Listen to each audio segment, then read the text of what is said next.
பாதையில் செல்லாமலும் துன்மார்க்கர் வழியினில் நில்லாமலும் தீயோரின் பாதையில் செல்லாமலும் துன்மார்க்கர் வழியினில் நில்லாமலும் இருப்போன் வாழ்வடைவான்.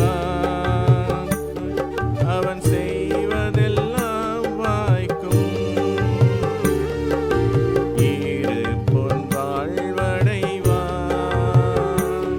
அவன் செய்வதெல்லாம் வாய்க்கும். தீயோரின் பாதையில் செல்லாமலும் துன்மார்க்கர் வழியினில் நில்லாமலும்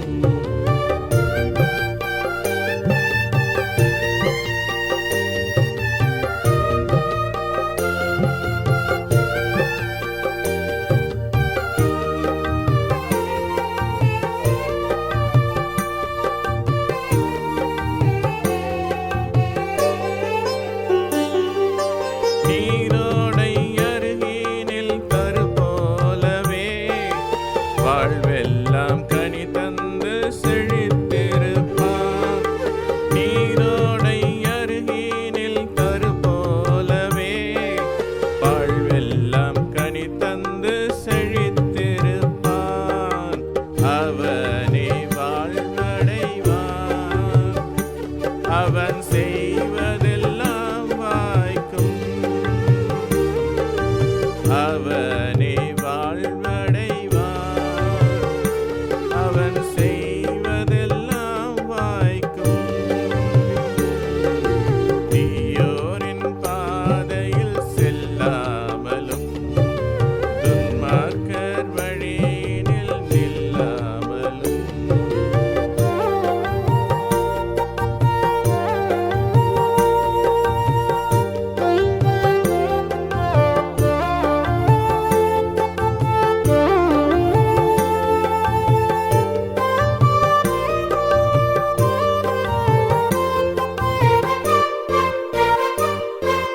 கர்த்தரின் வேதத்தை நினைத்திருப்பான். அதைப் பின்பற்றி எந்நாளும் நடந்திடுவான். கர்த்தரின் வேதத்தை நினைத்திருப்பான். அதைப் பின்பற்றி எந்நாளும் நடந்திடுவான். அவனே வாழ்வடைவான். அவன் செய்வதெல்லாம் வாய்க்கும். அவனே வாழ்வடைவான். அவன் செய்வதெல்லாம் வாய்க்கும். தீயோரின் பாதையில் செல்லாமலும் துன்மார்க்கர் வழியினில் நில்லாமலும்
பிரைஸ் தி லார்ட். கர்த்தருடைய நாமம் மகிமைப்படுவதாக.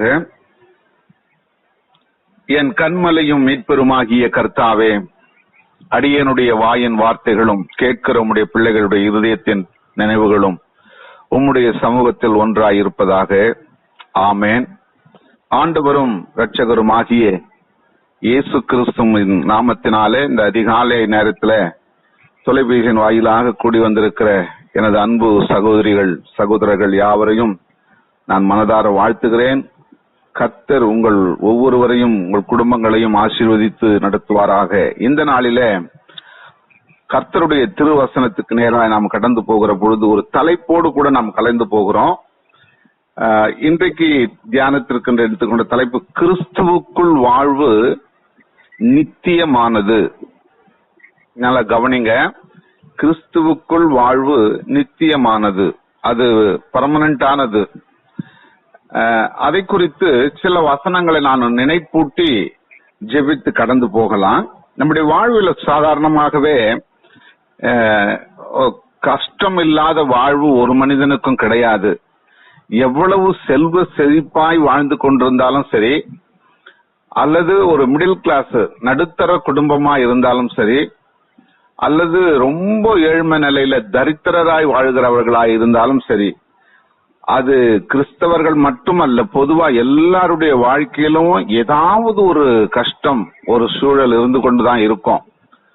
அப்படிப்பட்டதான ஒரு நிலையில குறிப்பா கிறிஸ்தவர்கள் வாழ்வு என்று வருகிற பொழுது அது எந்த விதமான கடினமான உபத்திரவங்கள் வந்தாலும், எந்த விதமான போராட்டங்கள் நம்முடைய வாழ்வில் வந்தாலும், என் வாழ்க்கையை ஒவ்வொரு நாளும் நான் எவ்வளவு கஷ்டமா கழிக்க வேண்டியதா இருக்கிறது.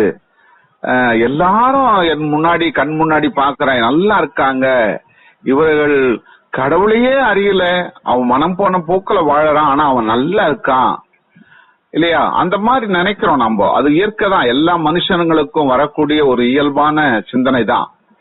இப்படி அநேகரை குறித்தும் நம்மை குறித்தும் ஒப்பிட்டு பார்த்து ஒரு கடினமான வாழ்க்கையை கடந்து போக வேண்டிய ஒரு கட்டாயத்துல தான் கிறிஸ்தவ வாழ்க்கை இருக்கிறது என்பதை நம்ம திட்டமா அறிந்து கொள்ள முடிகிறது.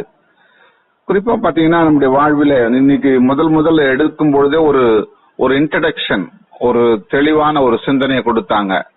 நம்முடைய வாழ்வு அதிகாலையில எழுந்து ஆண்டவரோடு நம்ம இணைத்துக் கொள்ளணும், ஆண்டவர் நம்மோடு கூட பேசணும், நாம ஆண்டவர் கூட பேசணும். இது ரெண்டும் இருக்கிற சம்பாஷணை, இது ரெண்டும் இருந்து அந்த நாளுக்குள்ள நம்ம கடந்து போகிற பொழுது நமக்கு அது ஆசீர்வாதமா இருக்குன்னு ஒரு இன்ட்ரடக்ஷன் கொடுத்தாங்க.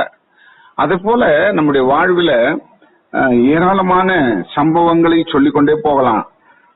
அநேக உபத்திரவம், எந்த விதமான உபத்திரவம்னா வியாதி, கஷ்டங்கள், இல்ல முகாந்திரம் இல்லாமல் நம்மளை பகைக்கிறவங்க, சில நேரங்கள்ல நம்மளை கேலி கிண்டல் பேசி அவமானப்படுத்துறவங்க, அல்லது வியாதியில இருக்கும்பொழுது எப்ப பார்த்தாலும் இவன் ஏன் இந்த வியாதியோட இருக்கிறான், இவ எப்ப பார்த்தாலும் வியாதின்னு சொல்றாளே, கஷ்டன்றாளன்னு சொல்லி அநேக சொல்ல நம்முடைய வாழ்வில இருக்கும்.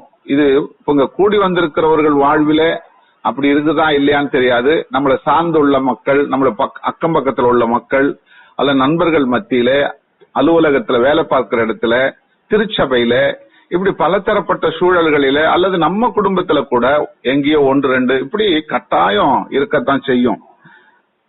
உடன்பிறப்புகள் கூட நம்மள என்ன பண்ணுவாங்க, அந்த நேரத்துல வெறுக்கக்கூடிய, நம்மள ஒரு அவாய்ட் பண்ணும். இவங்க ஏன் சும்மா இவங்க கூட எவ்வளவு காலம் நம்ம இப்படியே இருக்கிறது அப்படின்ற நம்மள தள்ளி வைக்கக்கூடிய ஒரு நிலைப்பாடு வந்துடும். அல்லது கணவன் மனைவியை தள்ள வேண்டியது, மனைவி கணவனை தள்ள வேண்டியது, பிள்ளைகள் பெற்றோரை தள்ளி பார்ப்பது, பெற்றோர் பிள்ளையை தள்ள. ஏன்னா அந்த உபத்திரவம், அந்த வியாதியின் உபத்திரவத்தை அவர்கள் நீண்ட நாள் பார்த்து ஒரு சகித்து கொண்டு அதை என்ன பண்ணுவாங்க, எவ்வளவு காலம் தான் இப்படியே வாழ்வது அப்படின்ற ஒரு சலிப்பு வந்துடும் மனசுல. இந்த விதமான காரியங்கள் எல்லாம் மனித வாழ்க்கையில வந்துகிட்டு இருக்குது. இவர் சொல்றதெல்லாம் எங்கிட்ட அப்படிலாம் இல்லையே அப்படின்னு ஒரு சிலர் நினைக்கலாம். நம்ம கிட்ட இல்லைனாலும் நமக்கு அடுத்த வீடு, பக்கத்து வீடு, எதிர் வீடு, நான் முதல்ல சொன்னது போல உறவுகள் மத்தியில, அலுவலகத்துல, இப்படி பலதரப்பட்ட நிலைப்பாட்டுல இருப்பாங்க. ஆனாலும் இவைகள் எல்லாவற்றிலும் நமக்கு வெறுக்காதவர், நம்மை அழைத்தவர் உண்மை உள்ளவர், நம்ம கூட இருக்கிறவர், சலிப்பே இல்லாம நம்மளை ஆறுதல் படுத்துகிற ஒரே ஒரு யாருன்னா ஆண்டவராகிய இயேசு கிறிஸ்து தான். இது நம்ம எல்லாருக்கும் தெரிஞ்சிருக்கிறோம், நம்ம எல்லாரும் இதெல்லாம் கேட்டிருக்கோம், விசுவாசிக்கிறோம், அதனாலதான் வாழ்ந்துகிட்டு இருக்கிறோம். அவ்விதமான அந்த இயேசு கிறிஸ்துவோடு வாழ்கிற வாழ்க்கை, உபத்திரவமா இருந்தாலும் அவரோடு கூட, கஷ்டங்களா இருந்தாலும் அவரோடு கூட, நிந்தைகள் அவமானங்களா இருந்தாலும் அவரோடு கூட, இப்படி எல்லா நிலையிலும் அவரோடு கூட வாழ்ந்து நம்ம கடந்து போகிற பொழுது கட்டாயமா ஒரு நித்தியமான வாழ்வு உண்டு என்பதை நம்ம மறந்து போயிடக்கூடாது. அது நிச்சயம் உண்டு. உங்களுக்கு சில ஆதாரங்கள் எடுத்து சொல்றேன். எசேக்கியேல் தீர்க்க தரிசன புஸ்தகத்துல 37வது அதிகாரத்துல நீங்க முழுக்கமா வீட்டுல இருக்கும்போது வாசித்து பாருங்க. எசேக்கியேல் தீர்க்க தரிசன புஸ்தகம் 37வது அதிகாரம் 1009வது பக்கம். அதுல நீங்க வாசித்து பாத்தீங்கன்னா பொறுமையா அவர் ஆண்டவராகிய கடவுள் எசேக்கியேல் என்பவரை தீர்க்கதரிசி கூட்டிட்டு போறாரு. ஒரு பெரிய பள்ளத்தாக்கு, வனாந்திரமான இடத்துல ஒரு பெரிய பள்ளத்தாக்கு. அந்த பள்ளத்தாக்குல போய் சொல்றாரு, மனுபுத்திரனே இந்த எலும்புகள் உயிரடையுமா அப்படின்னு கேட்கிறாரு. நல்லா கவனிக்கணும். அதற்கு நான், கர்த்தராகிய ஆண்டவரே தேவரீர் அதை அறிவீர் அப்படின்னு அவர் சொல்றாரு. எசேக்கியேல் தீர்க்கதரிசி சொல்றாரு. அவனுக்கு அந்த தீர்க்கதரிசியை பார்த்து சொல்ல, இந்த எலும்புகள் எல்லாம் ஒரு பெரிய பள்ளத்தாக்கு, லட்சக்கணக்கான எலும்புகள் அதுல கிடக்கிறது. அந்த எலும்புகளை பார்த்து சொல்ற, இந்த எலும்பு எல்லாம் உயிரடையுமா அப்படின்னு. இல்ல, அது உமக்கே தெரியும் அப்படின்னு இந்த தீர்க்கதரிசி சொல்றாரு. அடுத்து பாருங்க, ஏன் அந்த உயிரடையுமான்னு அவர் சொல்றாருன்னா, அந்த எலும்புகள்லாம் சாதாரணமா இல்ல, அது உலர்ந்த எலும்புகளா இருக்கிறது. அது மக்கி போன ஒரு நிலையில, எத்தனையோ ஆண்டுகளுக்கு முன்னாடி அந்த எலும்பு மனுஷர்கள்லாம் இறந்து போய் அது எலும்பு கூடாகி, அந்த எலும்பு மேல பனியும் காற்றும் மழையும் பெய்து அது உலர்ந்து போய் மக்கின நிலையில அந்த எலும்புகள் இருக்கிறது. அதுக்கு 2வது வசனத்தை பாத்தீங்கன்னா அதுல தெரியும். அப்போ திரளான எலும்புகள். ஆனா அப்போ நல்ல கவனிங்க, அந்த எலும்புகள் உயிரடைமான்னு கேட்கும்போது அது உமக்கே தெரியும்னு சொல்றாரு. 10வது வசனம் என்ன சொல்லுது பாருங்க. அதுலயே, எனக்கு கற்பிக்கப்பட்டபடி நான் தீர்க்க தரிசனம் உரைத்தேன், அப்பொழுது ஆவி அவர்களுக்குள் பிரவேசிக்க, எவர்களுக்குள்னா அந்த எலும்புகளுக்குள்ளே பிரவேசிக்க, அவர்கள் உயிரடைந்து கால் ஊன்றி மகா பெரிய சேனையாய் நின்றார்கள். இங்க கவனிக்கணும், ஆண்டவர் சொல்றாரு, நீ ஒரு தீர்க்க தரிசனம் சொல்லு, நான் சொல்ற வார்த்தையை சொல்லு அப்படின்னு அவர் சொல்றாரு. அந்த தீர்க்க தரிசி சொன்ன உடனே அந்த எலும்புகள் எல்லாம் என்ன ஆயிட்டு, உலர்ந்து காய்ந்து அது மக்களா இருக்கிற அந்த எலும்புகள் எல்லாம் ஒரு பெரிய சலசலப்பு ஏற்படுது. சலசலப்பு ஏற்பட்ட உடனே அந்தந்த எலும்புகள், நல்லா கவனிக்கணும், அங்கதான் எந்த மனுஷனுடைய எலும்புகளோ அந்த மனுஷனுடைய விலா எலும்பு, முட்டி எலும்பு, கால் எலும்பு, தலை எலும்பு எல்லாம் அந்தந்த மனுஷனுடைய எலும்புகள் எல்லாம் ஒரு சலசலப்பாக்கி ஒன்றொன்றா அது உருவாக்கி விடுகிறது. அதன் பிறகு அங்க என்ன நடக்குதுன்னா, அதுக்கு தோல், சதையும் நரம்பும் ரத்தமும் தண்ணீரும் அதற்கு சேர்க்கப்படுகிறது. சேர்க்கப்பட்டு ஒரு மகா பெரிய சேனை, அதாவது லட்சக்கணக்கான மனுஷர்களா அந்த பள்ளத்தாக்குல காலூன்றி எழுந்து நிக்குது. அப்ப ஆண்டவர் சொல்றாரு, இது நான் காற்றுக்கு நீ கட்டளையிடு அப்படின்னு சொல்றாரு. உடனே அந்த தீர்க்கதரிசி காற்றுக்கு கட்டளையிடுகிறாரு. அது எல்லாம் ஒரே சேனையாய் அந்த எலும்புக்குள்ள அந்த காற்று, அந்த ஆவி உள்ள போன உடனே அதுக்கு உயிர் வந்துடுது. உயிர் வந்த உடனே அந்த மனுஷர்கள் எல்லாம் பேசக்கூடியவர்களாய் மாற்றமாகி நிற்கிறாங்க. இதுக்கு எதுக்கு இத சொல்றேன்னு சொன்னா, நல்லா கவனிச்சு பாருங்க. நம்ம வாழ்க்கையில ஒரு சின்ன கஷ்டம் வந்தா கூட, ஐயோ நான் ஏன் உயிரோட இருக்கணும், இந்த பாடெல்லாம் என்னால அனுபவிக்க முடியலையே, இந்த கஷ்டங்கள்லாம் என்னால சகித்து கொள்ள முடியலையே, என் எதிராளிகள், அதாவது எனக்கு விரோதமாய் என்னை தலையை துலுக்கி என்னை வீம்பு பேசிக்கொள்ள பெருகி விட்டாங்களே, என் பக்கத்து வீட்டுல இவ்வளோ நாள் நல்லாதான் இருந்தாங்க, திடீர்னு என் மேல முகாந்திரம் இல்லாம ஒரு விதமா என்ன பாக்குறாங்க, ஒரு விதமா என்ன பேசுறாங்க, இப்படி பல காரியங்களை நம்ம வாழ்க்கையில சொல்லி அழுத்து போயிடுறோம். ஆனா ஆண்டவர் சொல்றாரு, ஒரு மக்கி போன உலர்ந்து போன எலும்புகளை கூட அவர் உயிரடைய செய்து ஆண்டவர் மீண்டுமாக இந்த மனிதனை புதுப்பிக்க வல்லவராயிருக்கிறார். அல்லேலூயா.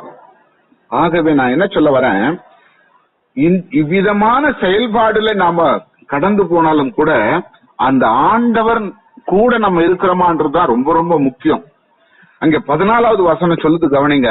அதே 37வது அதிகாரம் எசேக்கியேல் 14வது வசனம், என் ஆவியை உங்களுக்குள் வைப்பேன், நீங்கள் உயிர் அடைவீர்கள், நான் உங்களை உங்கள் தேசத்திலே வைப்பேன். நீங்க இப்போ இருக்கிற விதமாகவே எப்பொழுதும் இருக்க மாட்டீங்க. நான் உங்களுக்குள்ள என்னுடைய ஆவியை வைப்பேன்.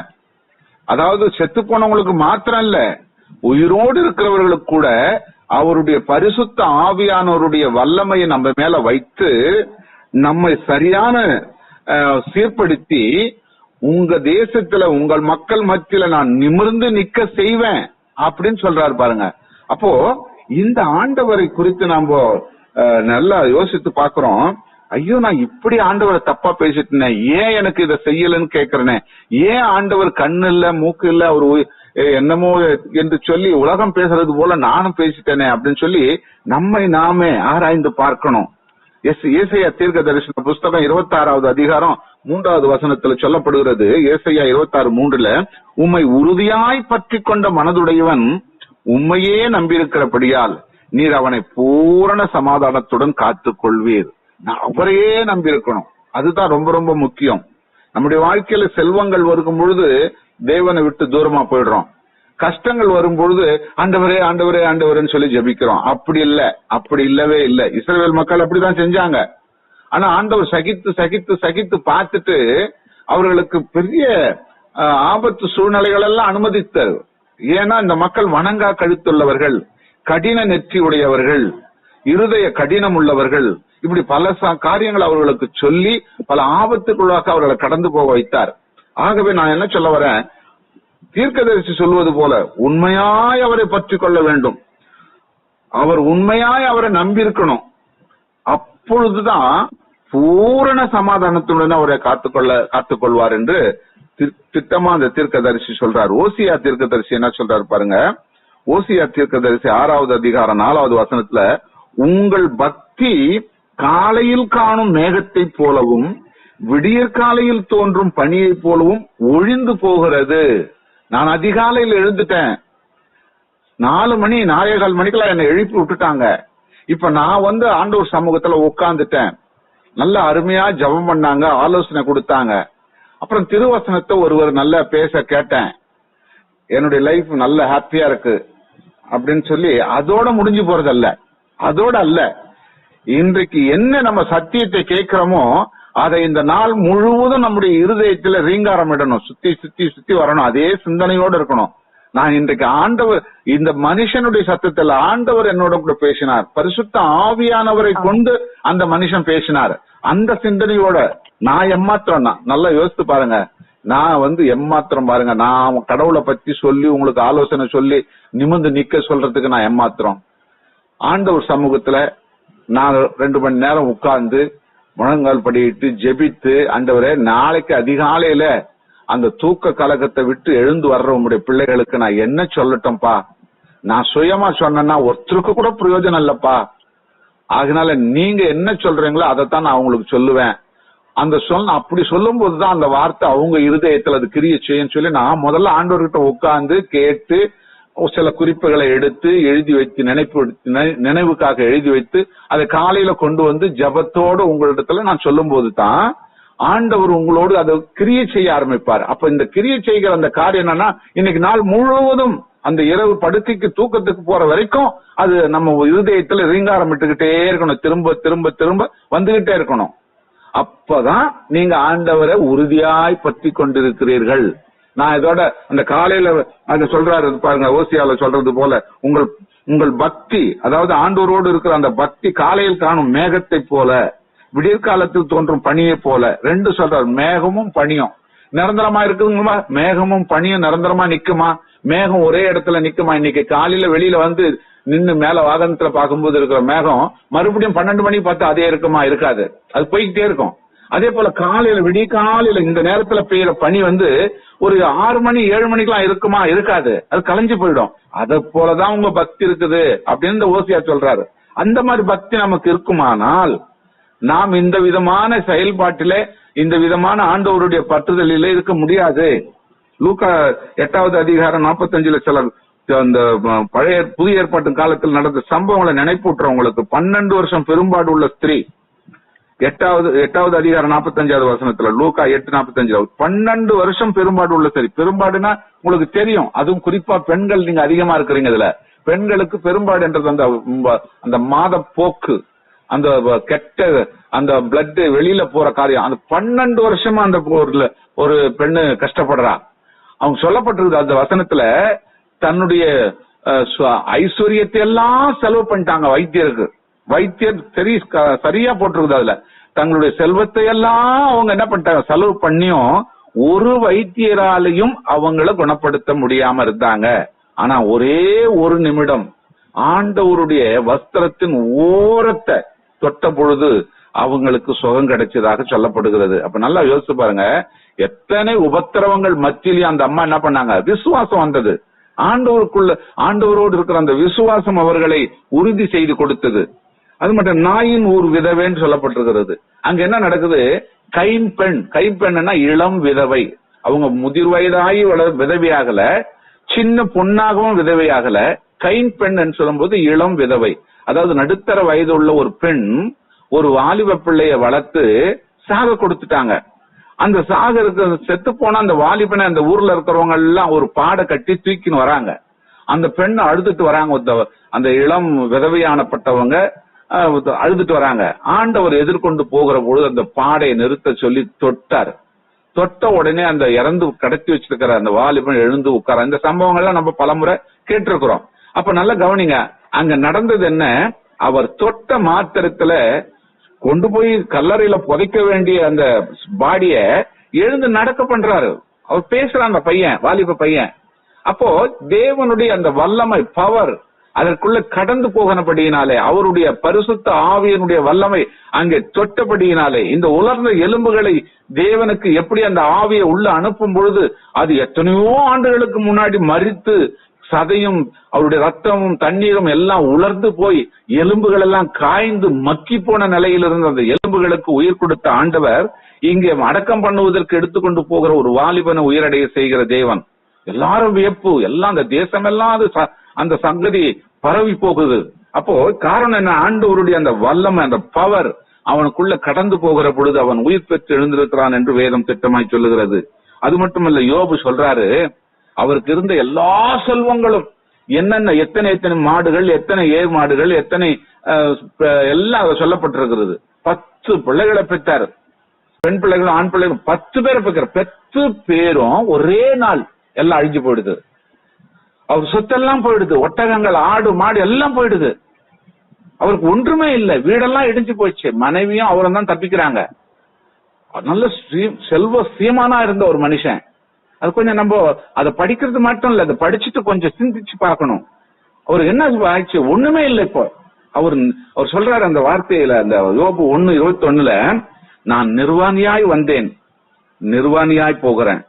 கர்த்தர் கொடுத்தார், கர்த்தர் எடுத்தார், கர்த்தருடைய நாமத்திற்கே ஸ்தோத்திரம் அப்படின்னு சொல்லி முடிக்கிறாரு.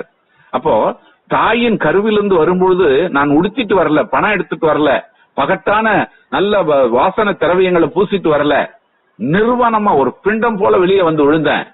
இப்போ நடுவுல ஏற்பட்ட இந்த செல்வமும் செழிப்பும், கனவு, மனைவி, பிள்ளைகள், ஒட்டகம், ஆஸ்தி, சொத்து எல்லாம் வந்தது நடுவுல. இப்ப என்ன ஆயிடுச்சு, எல்லாம் போயிடுச்சு.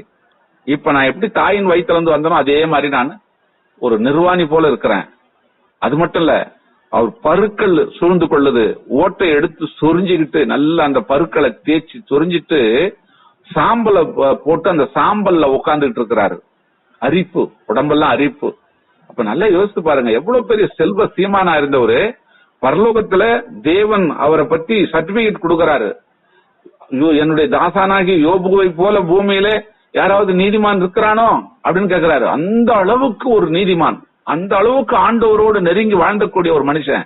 ஆனா இன்றைக்கு அவர் செல்வ சீமானா இருந்த, ஆண்டவருக்கு ரொம்ப பிரியமா இருந்த ஒரு மனுஷன் ஓட்டை எடுத்துக்கொண்டு சொரிந்து கொண்டு சாம்பல்ல உட்கார்ந்து இருக்காரு. அவங்க மனைவி சொல்றாங்க, இன்னுமா அந்த ஆண்டவரை பிடிச்சுக்கிட்டு இருக்கிற, ஆண்டவரை நீ தூஷணம் பண்ணி கெட்ட வார்த்தையை சொல்லி பேசிட்டு செத்துப்போ அப்படின்றாங்க. ஆனாலும் கூட நீ பைத்தியக்காரி பேசுவது போல பேசாத, ஆண்டவரிடத்துல நன்மையை பெற்ற நாம் தீமையை அனுபவிக்க வேண்டாமா அப்படின்னு பொறுமையோட சொல்றாரு. இன்னைக்கு உங்களுக்கும் எனக்கும் கூட எத்தனையோ நன்மைகளை தேவன் கொடுத்திருக்கிறார். அதுக்கு மதியத்துல சின்ன சின்ன குறைகள் பாடு வரும்போது, கஷ்டம் வரும்போது, பாடு வரும்போது, நிந்தை அவமானங்கள் வரும்பொழுது நம்ம சகித்து கொண்டு அந்த வாதையில ஆண்டவரோடு இணைந்து நடந்தால் நிச்சயமாக நமக்கு நித்திய வாழ்வு இருக்கும் என்பதில் சந்தேகம் இல்லை. அந்த நித்திய வாழ்வு எப்படித்தான் இருக்கும் தெரியுமா? வெளிப்படுத்தின விசேஷம் 22வது அதிகாரத்தை நீங்க எடுத்து வீட்டுல வச்சு வாசித்து பாருங்க. அதுல சொல்றாரு, பளிங்கை போல தெளிவான ஜீவ தண்ணீர் உள்ள சுத்தமான நதி தேவனும் ஆட்டுக்குட்டியானவும் இருக்கிற சிங்காசனத்திலிருந்து புறப்பட்டு வருகிறது எனக்கு காண்பித்தார் அப்படின்னு சொல்லிக்கிட்டே வராரு. 12 விதமான கனிகளை தரும் ஜீவ விருட்சம் இருந்தது. அது மாதந்தோறும் தன் கனியை கொடுக்கும். மாசந்தோறும் உலகத்துல நம்ம பார்த்திருக்கிறோம், மாசம் காய்க்கிற மரம் பார்த்திருக்கிறோமா? ஆனா பரலோகத்துல உண்டு என்று சொல்றாரு. பரலோகத்துல மாதம். அப்போ அப்படிப்பட்ட இடத்திற்கு நம்மளை ஆண்டவர் கொண்டு போறாரா. இனி அங்க சாபம் இருக்காது. தேவனும் ஆட்டுக்குட்டியானவரும் இருக்கிற சிங்காசனம் அதில் இருக்கும். அவருடைய ஊழியக்காரர் அவரை சேவித்து அவருடைய சமூகத்தை தரிசிப்பார்கள். அவருடைய நாமம் அவர்களுக்கு நெற்றிகளில் இருக்கும். அங்கே ராக்காலம் இருக்காது. விளக்கும் சூரியனுடைய வெளிச்சம் இருக்காது. அவர்களுக்கு வேண்டுவதும் இல்லை. தேவனாகிய கர்த்தரே அவர்கள் மேல் பிரகாசிப்பார். அப்போ எவ்வளவு ஒரு மகிமையான இடத்துக்கு நம்மளை கொண்டு போவார். இப்படிப்பட்ட சின்ன காரியங்கள்லாம் நம்ம இந்த பூமியில சகித்து கொண்டு அவைகளை மேற்கொண்டு ஜெபித்து ஆண்டவரோடு தங்களை இணைத்து கொண்டு கடந்து போவோமானால் நித்திய வாழ்வு என்பது மகிமையான வாழ்வு. அது மனிதனால கற்பனை பண்ணி பார்க்க முடியாத ஒரு வாழ்வு.